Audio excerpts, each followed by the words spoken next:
है कौन और क्यों कर। जैसा कि हमने पहले ही बयान किया है कि हम रिजर्वेशन के कतई मुखालिफ नहीं हैं, मगर ये सिर्फ मुस्तहक लोगों को मिलनी चाहिए। मुस्तहक कौन है? नंबर एक, जो इक़्तिसादी तौर इंतहाई बदहाली का शिकार हो, ना कि किसी मखसूस ज़ात, ज़ुबान, इलाका के साथ वाबस्तगी रखता हो। नंबर दो, मखसूस तबकों में से जिन घरानों के किसी एक फ़र्द ने भी आज तक इसका इस्तिफ़ादा नहीं किया हो, ना कि नस्ल दर नस्ल जागीर समझकर हक जतलाया जाए। नंबर तीन, जब एक मखसूस तबके का कोई फ़र्द और आम तबके का कोई फ़र्द एक ही ओहदे पर तैनात हो जाते हैं, तो क्या ये दोनों एक ही सतह पर नहीं आ गए? फिर मखसूस तबके के मुलाजिम को रातों रात और पैदर पाई तरक्की से क्यों कर नवाजा जाता है और मुकाबलतन काबिल शख्स को पीछे धकेला जाता है? नंबर चार, ख़ास शोबों मसलन medical education, higher education, school education वगैरह में सिर्फ और सिर्फ काबिलियत यानी मेरिट को तरजीह देकर मुल्क की हमजहत तरक्की को यकीनी बनाया जाए। यहाँ ये बात हौसला अफजा है कि अक्सर सियासी जमातों ने मसले की नज़ाकत को भांप कर इस सिलसिले में खुशाइंद बयानात और ज़रूरी इक़दाम उठाने के लिए पहल की। ख़ास तौर पर इज़्ज़त माब वज़ीर आला जनाब अब्दुल्ला साहब ने ज़ाती दिलचस्पी लेकर अव्वलीन फुर्सत में सब कैबिनेट कमेटी तश्कील दी, जिसके लिए हमारी तंजीम इन सबों का तहे दिल से शुक्रिया अदा करती है और उम्मीद करते हैं कि मसले के मुनसिफाना हल तक ताउन देते रहेंगे। हम अपने दावे की तस्दीक कुछ हक़ाइक़ की बुनियाद से करते हैं। हाल ही में महकमा स्कूली तालीम की तरफ से 575 असामियाँ लेक्चरर्स +2 लेक्चरर्स की असामियाँ मुश्तर हुई। उसमें 337 रिजर्व कैटेगरी के लिए रखी गई हैं, जबकि 238 सिर्फ ओपन मेरिट के लिए रखी गई। असिस्टेंट सर्जन एनिमल हस्बेंड्री की तरफ से 7 पोस्ट निकली, 7 खाली असामियों को मुश्तर किया गया, कुल 7। उनमें से 2 रखी गई ओपन मेरिट के लिए और 5 रखी गई रिजर्व कैटेगरी के लिए। हाल ही में जो पीजी और मेडिकल एजुकेशन में होता है, पहले एमबीबीएस के बाद जब पीजी के लिए क्वालिफाई करना होता है, तो उसमें टोटल 283 सीटें मुंतखब हुई। तो उसमें 117 ओपन मेरिट, 166 रिजर्व कैटेगरी के लिए। इसमें हम ये एक बात यहाँ पर कहना चाहते हैं, जब चॉइस कोई रिजर्व कैटेगरी पर या मेरिट की बुनियाद पर कोई एमबीबीएस में सिलेक्ट हो जाता है, तो क्या ये एक ही कॉलेज में नहीं पढ़ते हैं, सेम प्रोफेसर से नहीं पढ़ते हैं, एक ही हॉस्टल में नहीं रहते हैं? क्या उस वक्त इसको ऐड पर नहीं लाया गया? अगर उसको एमबीबीएस सीट दे दी गई, फिर पीजी करने के लिए फिर रिजर्वेशन क्यों? एक बंदा लेता है 210 मार्क्स, वो ड्रॉप हो जाता है पीजी में, दूसरा लेता है 150 मार्क्स, वो वहाँ पर पीजी बन जाता है। आप देखिए मेडिकल एजुकेशन का हाल क्या होगा अगर ये सिलसिला बदस्तूर जारी रहा। जेएमसी अनंतनाग ने मुख्तलिफ 17 पोस्टें मुश्तर की, मुख्तलिफ 17 पोस्टें, वो उसमें टेक्निकल भी हैं, नॉन टेक्निकल भी हैं। तो उसमें 2 रखी गई ओपन मेरिट के लिए, सिर्फ 2, 15 रिजर्व के लिए। क्या ये जुल्म, बालाई जुल्म नहीं है? हमारे मुतालबात क्या हैं?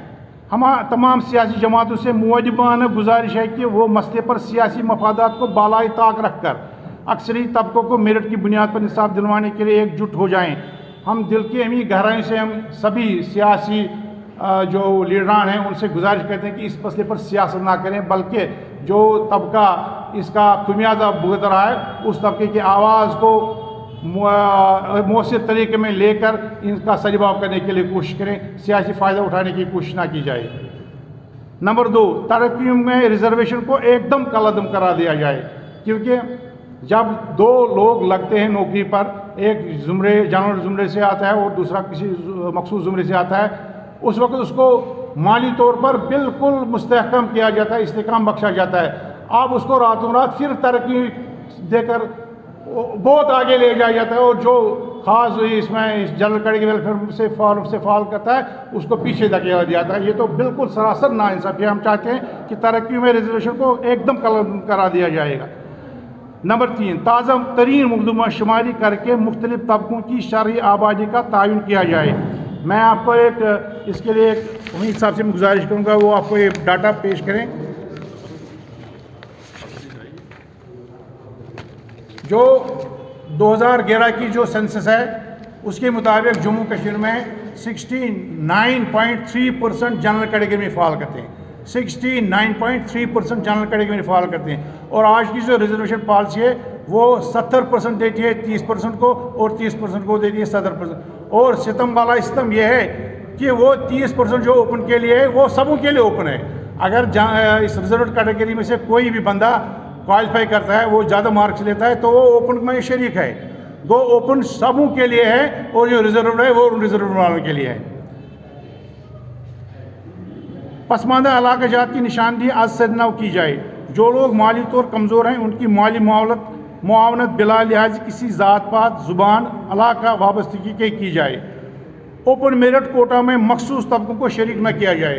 अगर ये 30% मुखरा है उन्होंने ओपन मेरिट लिए कि वो खुला है उनके लिए भी, रिजर्व के लिए भी। अगर कोई उनसे काबिल होगा ना, वो यहाँ से भी सीट लेगा और वो दूसरी सीट जो अपनी सीट है ना, वो उसके लिए मुख्तस रखी गई है। वो इससे बिल्कुल जो बहुत कमज़ोर होगा, बहुत कम ज़हीन होगा, उसको मिलेगी। तो यहाँ पर फिर ये ओपन मेरिट वालों का भी एक और हिस्सा ले जाते हैं। काबीना की जो ज़ायली कमेटी बनाई, जिसका के लिए हमने पहले ही शुक्रिया के ऊपर उससे पुरजोर हम इंतज़ार करते हैं कि वो अपनी हतमी रिपोर्ट देने से पहले सभी मुतल्लिकीन बशमूली जम्मू कश्मीर जल कैटेगरी वेलफेयर फोरम की आरा को भी सुने। जब तक न मौजूदा गैर मुनसिफाना रिजर्वेशन पॉलिसी को इंसाफ की बुनियाद पर नए सिरे से मुरतब किया जाए, उस वक्त तक किसी भी खाली असामी को भर्ती के लिए मुश्तहर न किया जाए।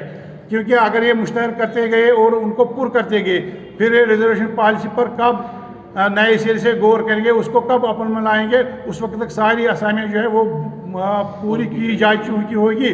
तो इससे फिर हमारा ये जो नुकसान होगा इस अक्सरी तबके को, उसको फिर उसकी भरपाई फिर मुमकिन नहीं है।